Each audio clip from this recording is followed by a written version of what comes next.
Greetings, Milwaukee, my fellow Americans and my fellow Republicans. My name is J.D. Vance from the great state of Ohio.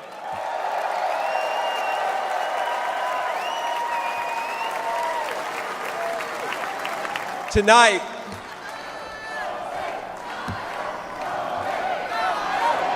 O-H-I-O, O-H-I-O. You guys, we're gonna chill with the Ohio love. We gotta win Michigan too here, so.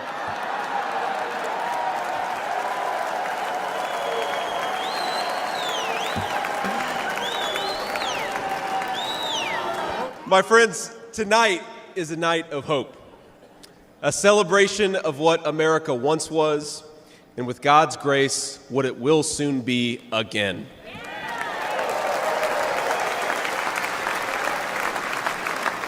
And it is a reminder of the sacred duty we have to preserve the American experiment, to choose a new path for our children and grandchildren.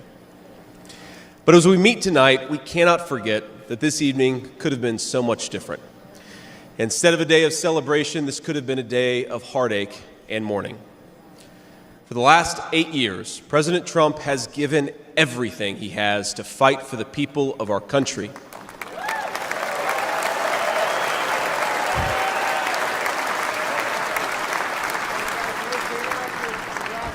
He didn't need politics, but the country needed him. Did it? Now, prior to running for president, he was one of the most successful businessmen in the world. He had everything anyone could ever want in a life. And yet, instead of choosing the easy path, he chose to endure abuse, slander, and persecution. And he did it because he loves this country.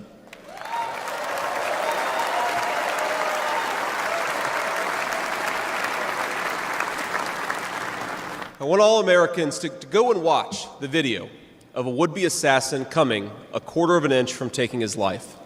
Consider the lies they told you about Donald Trump, and then look at that photo of him, defiant, fist in the air, when Donald Trump rose to his feet in that Pennsylvania field.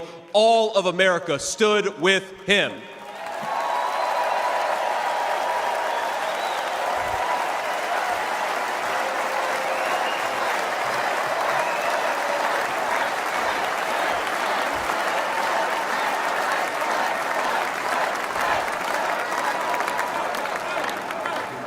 And what did he call us to do for our country?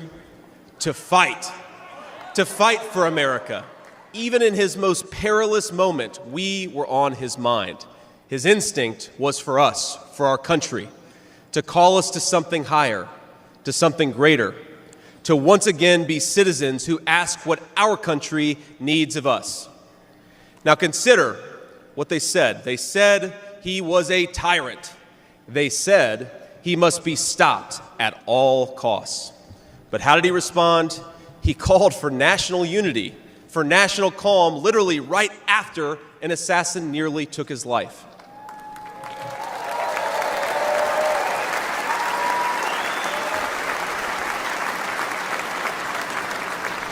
He remembered the victims of the terrible attack, especially the brave Corey Compratori, who gave his life to protect his family.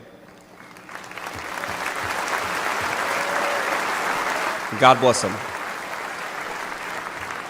And then President Trump flew to Milwaukee and got back to work.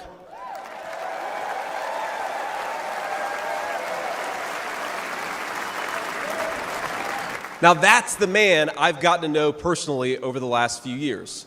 He is tough, and he is, but he cares about people. He can stand defiant against an assassin one moment and call for national healing the next. He is a beloved father and grandfather, and of course, a once-in-a-generation business leader. He's the man who is feared by America's adversaries, but 2 nights ago, and I'll share a moment, said goodnight to his 2 boys, told them he loved them, and made sure to give each of them a kiss on the cheek. And I will say, Don and Eric squirmed the same way my 4-year-old does when his daddy tries to give him a kiss on the cheek. Sorry, guys. He is all those things, but tonight we celebrate he is our once and future President of the United States of America.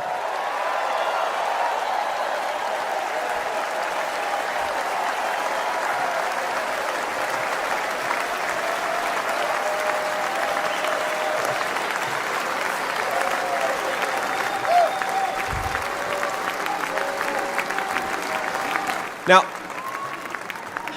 I want to respond to his call for unity myself. We have a big tent in this party on everything from national security to economic policy. But my message to you, my fellow Republicans, is we love this country and we are united to win.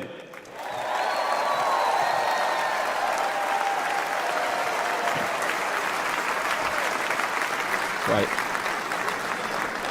Now, I think our disagreements actually make us stronger. That's what I've learned in my time in the United States Senate, where sometimes I persuade my colleagues and sometimes they persuade me.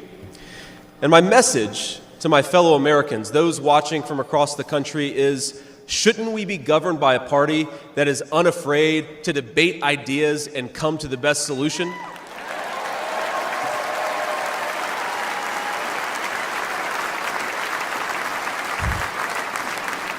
That's the Republican Party of the next 4 years, united in our love for this country and committed to free speech and the open exchange of ideas.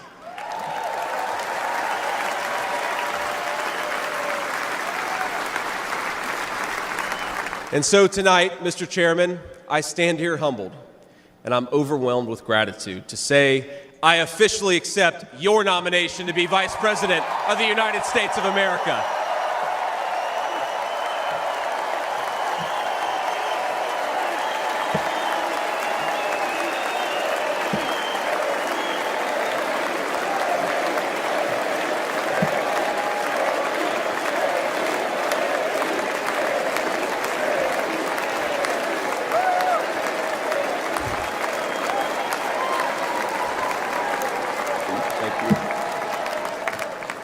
Now, never in my wildest imagination could I have believed that I'd be standing here tonight. I grew up in Middletown, Ohio, a small town where people spoke their minds, built with their hands, and loved their God, their family, their community, and their country with their whole hearts.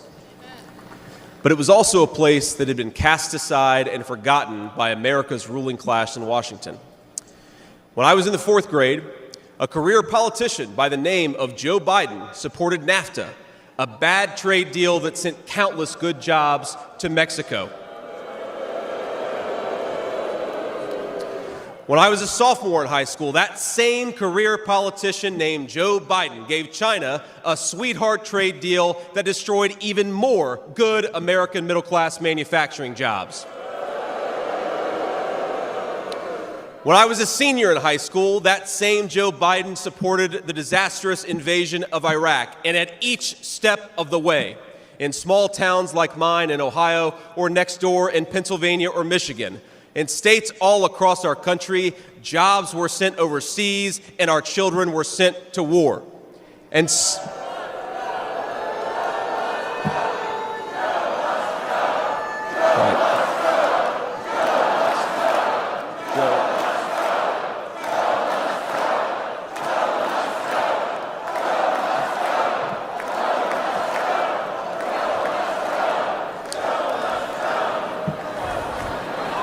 I agree. And somehow, a real estate developer from New York City by the name of Donald J. Trump was right on all of these issues while Biden was wrong.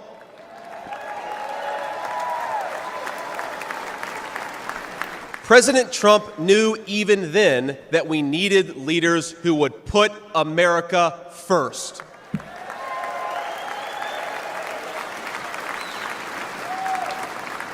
Now, thanks to these policies that Biden and other out-of-touch politicians in Washington gave us, our country was flooded with cheap Chinese goods, with cheap foreign labor, and in the decades to come, deadly Chinese fentanyl.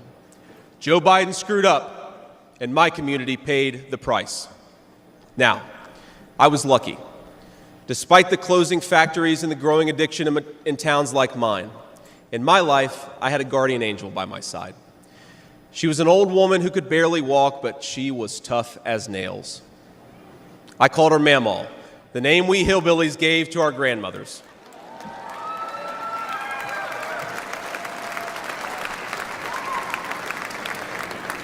Mamaw raised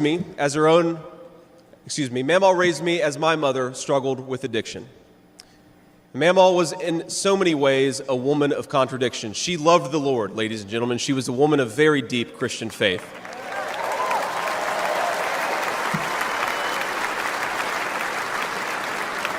But she also loved the F word. I'm not kidding. She could make a sailor blush. Now, she once told me, when she found out that I was spending too much time with a local kid who was known for dealing drugs, that if I ever hung out with that kid again, she would run him over with her car.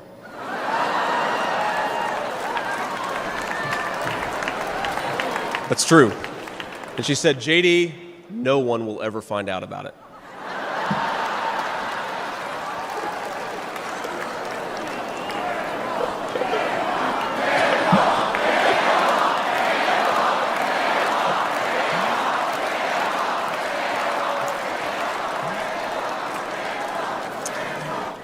Now, thanks to that Mamaw, things worked out for me. After 9/11, I did what thousands of other young men my age did in that time of soaring patriotism and love of country.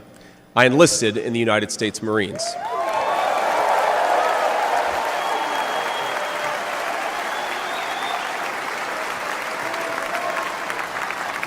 Semper Fi to my fellow Marines.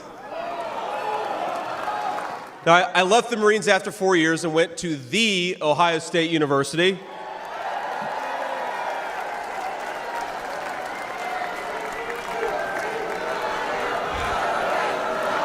I'm sorry, Michigan. I had to get that in there.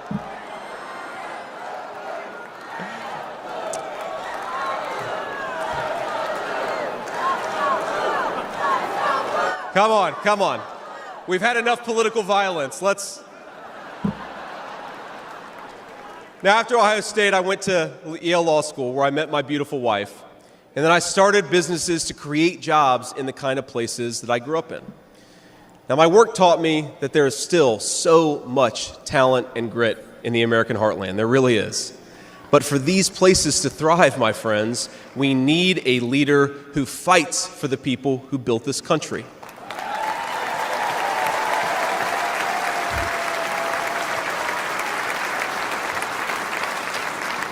We need a leader who's not in the pocket of big business, but answers to the working man, union and non-union alike.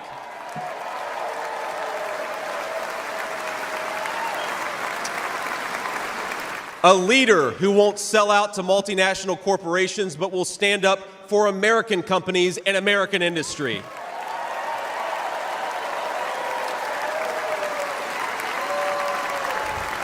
A leader who rejects Joe Biden and Kamala Harris's Green New scam and fights to bring back our great American factories. We need President Donald J. Trump.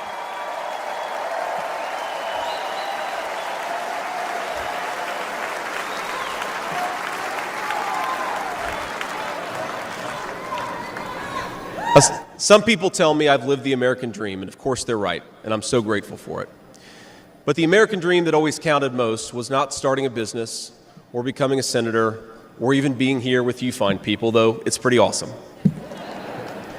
My most important American dream was becoming a good husband and a good dad, of being able to give. Thank you.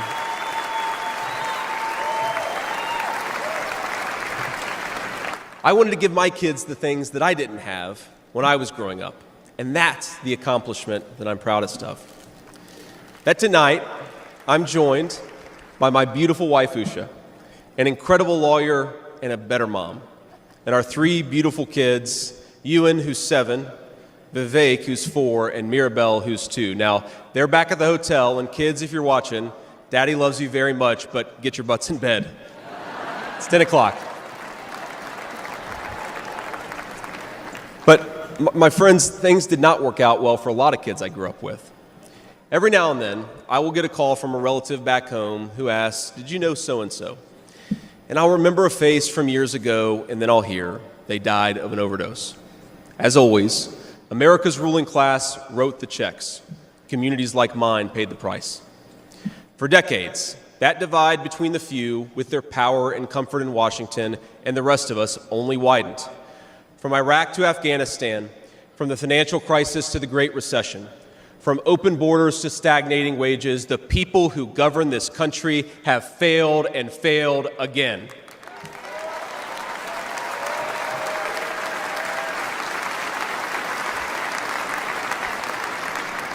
That is, of course, until a guy named Donald J. Trump came along.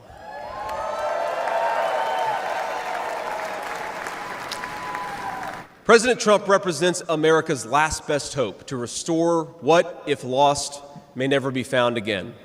A country where a working-class boy born far from the halls of power can stand on this stage as the next Vice President of the United States of America.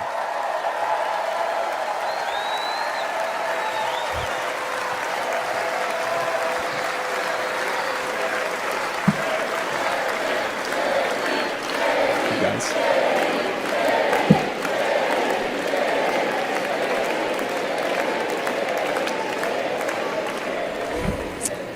But my fellow Americans here in this stage and watching at home, this moment is not about me. It's about all of us, and it's about who we're fighting for.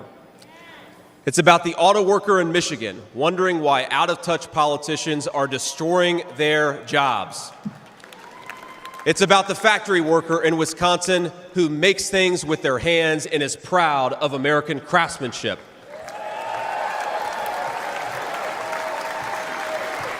It's about the energy worker in Pennsylvania and Ohio who doesn't understand why Joe Biden is willing to buy energy from tin-pot dictators across the world when he could buy it from his own citizens right here in our own country.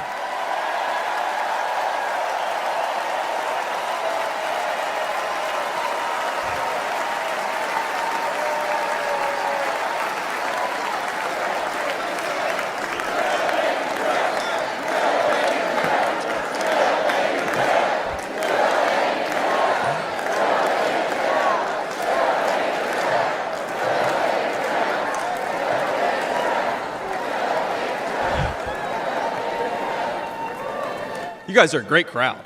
Wow. And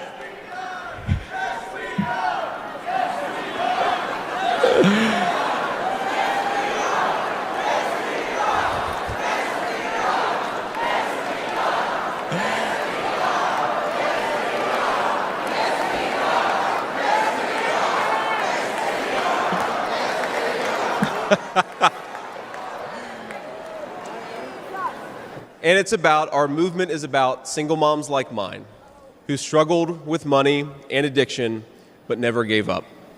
And I'm proud to say that tonight my mom is here, 10 years clean and sober. I love you, Mom.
And you know, Mom, I was thinking, it'll be 10 years officially in January of 2025, and if President Trump's okay with it, let's have the celebration in the White House.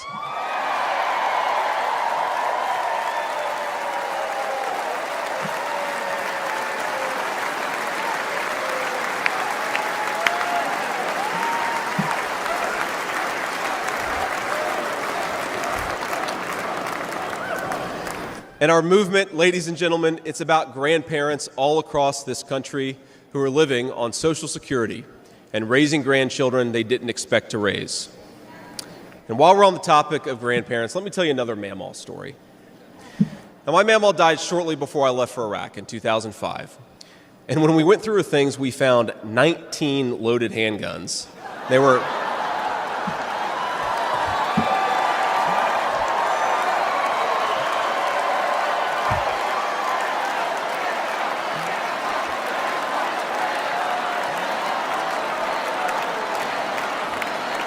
Now, the thing is, they were stashed all over her house, under her bed, in her closet, in the silverware drawer.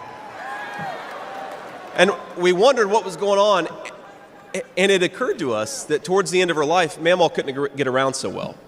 And so this frail old woman made sure that no matter where she was within arm's length of whatever she needed to protect her family.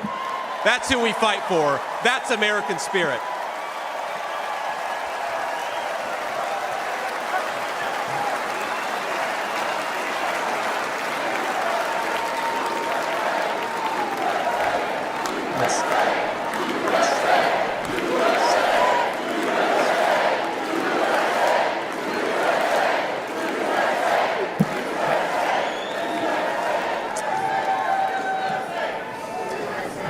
Now, Joe Biden has been a politician in Washington for longer than I've been alive, 39 years old.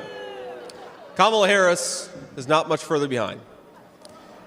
For half a century, he's been the champion of every major policy initiative to make America weaker and poorer.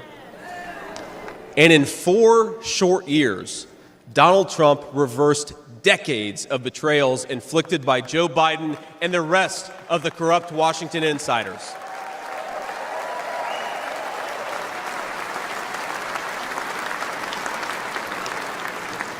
He created the greatest economy in history for workers. Really was amazing. There's this chart that shows worker wages, and they stagnated for pretty much my entire life until President Donald J. Trump came along. Workers' wages went through the roof.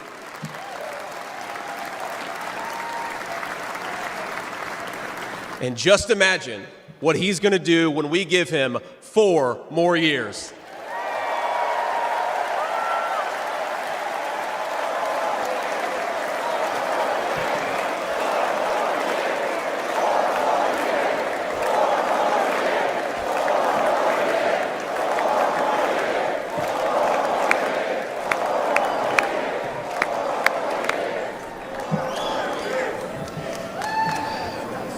Months ago, I heard some young family member observe that their parents' generation, the baby boomers, could afford to buy a home when they first entered the workforce.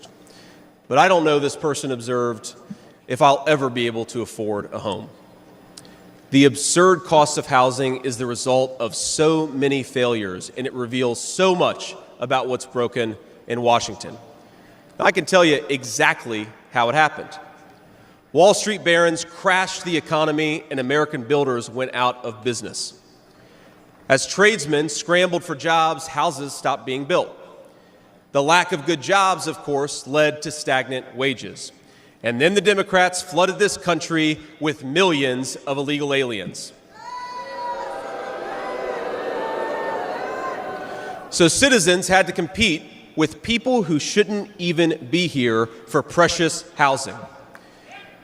Joe Biden's inflation crisis, my friends, is really an affordability crisis. And many of the people that I grew up with can't afford to pay more for groceries, more for gas, more for rent, and that's exactly what Joe Biden's economy has given them.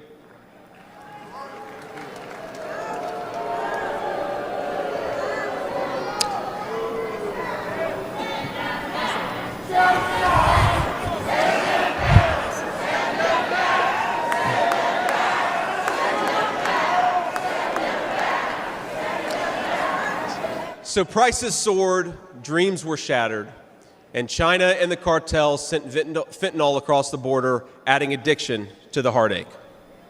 But ladies and gentlemen, that is not the end of our story. We've heard about villains and their victims. I've talked a lot about that, but let me tell you about the future. President Trump's vision is so simple and yet so powerful. We're done, ladies and gentlemen, catering to Wall Street. We'll commit to the working man.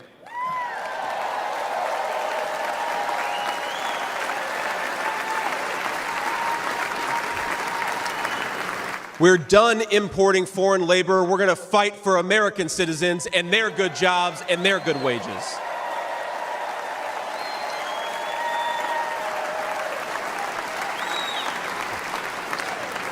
We're done buying energy from countries that hate us. We're going to get it right here from American workers in Pennsylvania, in Ohio, and across the country.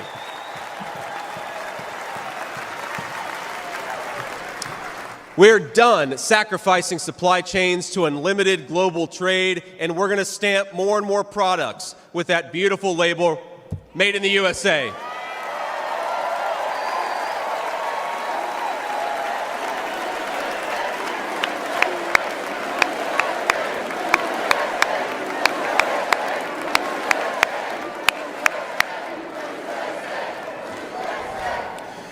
We're going to build factories again, put people to work making real products for American families made with the hands of American workers.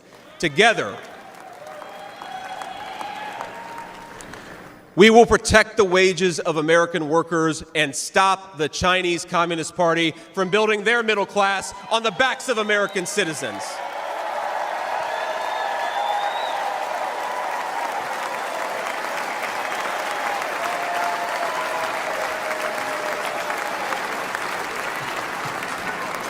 Together, we will make sure our allies share in the burden of securing world peace. No more free rides for nations that betray the generosity of the American taxpayer.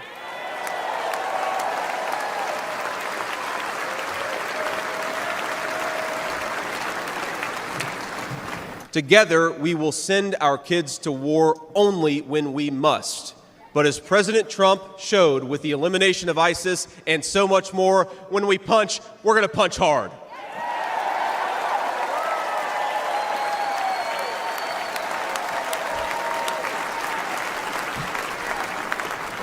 Together, we will put the citizens of America first, whatever the color of their skin. We will, in short, make America great again.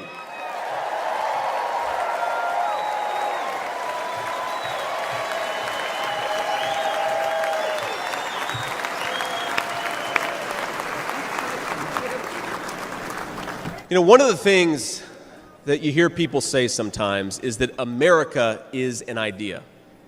And to be clear, America was indeed founded on brilliant ideas like the rule of law and religious liberty, things written into the fabric of our Constitution and our nation.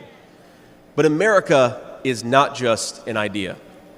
It is a group of people with a shared history and a common future. It is, in short, a nation. Now, it is part of that tradition, of course, that we welcome newcomers.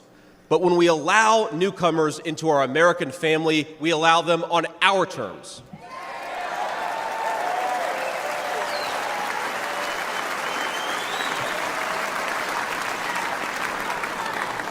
That's the way we preserve the continuity of this project from 250 years past to hopefully 250 years in the future.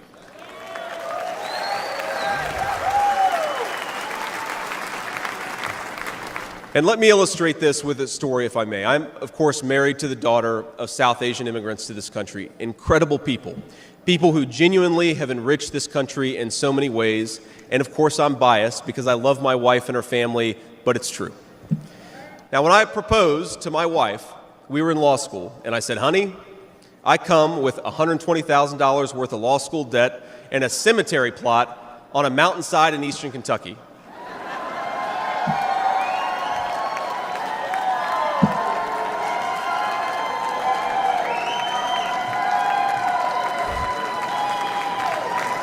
And I guess standing here tonight, it's just gotten weirder and weirder, honey. But that's what she was getting. Now, that cemetery plot in eastern Kentucky is near my family's ancestral home. And like a lot of people, we came from the mountains of Appalachia into the factories of Ohio, Pennsylvania, Michigan, and Wisconsin.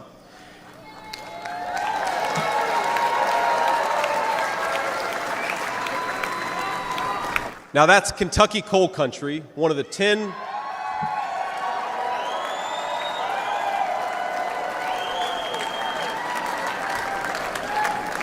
Now, it's one of the 10 poorest counties in the entire United States of America.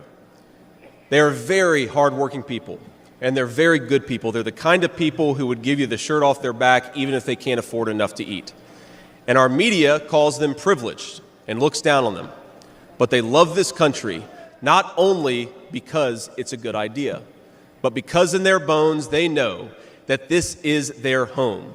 And it will be their children's home, and they would die fighting to protect it.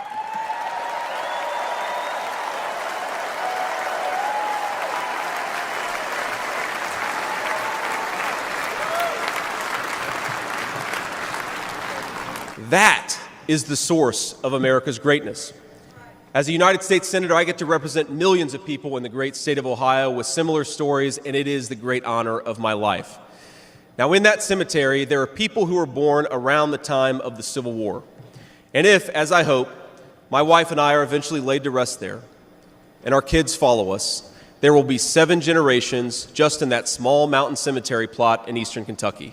7 generations of people who have fought for this country, who have built this country, who have made things in this country, and who would fight and die to protect this country if they were asked to.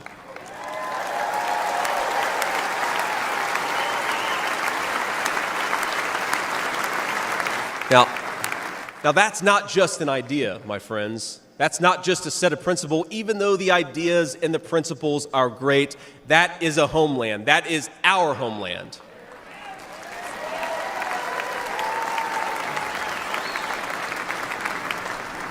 People will not fight for abstractions, but they will fight for their home. And if this movement of ours is going to succeed, and if this country is going to thrive, our leaders have to remember that America is a nation and its citizens deserve leaders who put its interests first.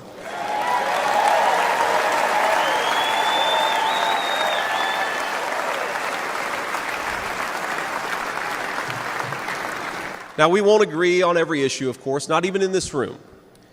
We may disagree from time to time about how best to reinvigorate American industry and renew American family. That's fine. In fact, it's more than fine. It's good.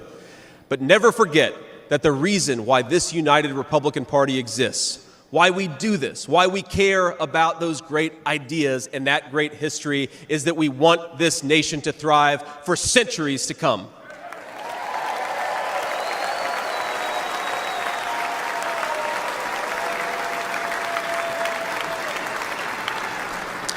Now, eventually in that mountain cemetery, my children will lay me to rest.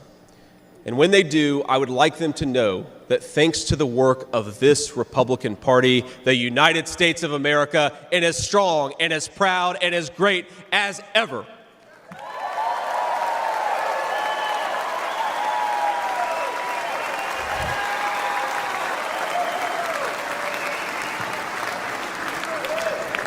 That is who we serve, my friends. That is who we fight for. And the only thing that we need to do right now, the most important thing that we can do for those people, for that American nation that we all love, is to re-elect Donald J. Trump, President of the United States.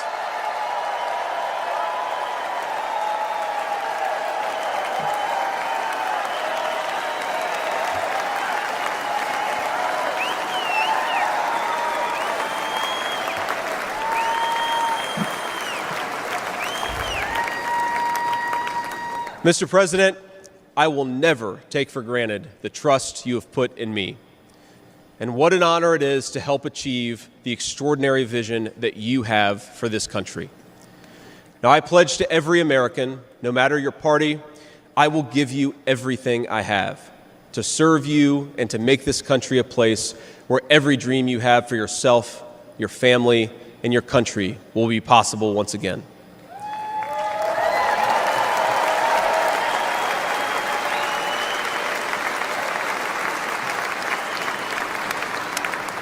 And I promise you one more thing.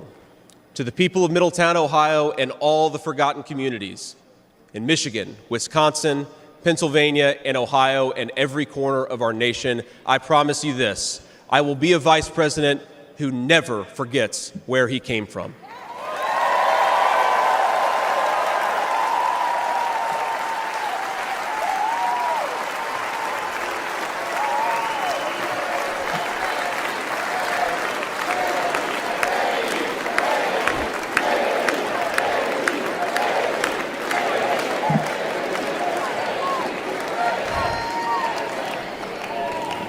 And every single day for the next 4 years, when I walk into that White House to help President Trump, I will be doing it for you, for your family, for your future, and for this great country. Thank you. God bless all of you, and God bless our great country.